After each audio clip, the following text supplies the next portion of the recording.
যদি আপনি দেশে বৈষম্য কমাতে চান, যদি আপনি দেশে আরও সম্পদ সৃষ্টি করতে চান, তাহলে এবং অর্থনীতিকে যদি আপনি নিয়ন্ত্রণের মাধ্যমে যদি প্রবৃদ্ধি বাড়াতে চান, তাহলে রাজনীতি এসেনশিয়ালি সমাজে মুখ্য ভূমিকা পালন করে। আমরা 17 বছর থেকে একটা পার্টিকুলার জিনিসের জন্য আমরা আন্দোলন সংগ্রাম করতেছি। সেটা কি?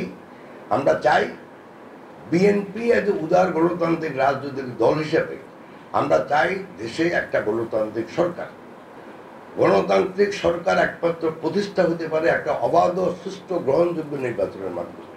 যেই সরকার দেশকে আরও গণতান্ত্রিক করবে, অর্থাৎ মানুষের মানবাধিকার, মানুষের সম্পত্তির অধিকার, যত ধরনের অধিকার আছে, মানবাধিকার বলেন বা সম্পত্তির অধিকার বলেন, সব অধিকারগুলা সুরক্ষিত করবে। কিন্তু আনফর্চুনেটলি যদি আমরা গত 15 বছরের দিকে তাকাই, সেখানে আমি কোনো অধিকার পাইনি।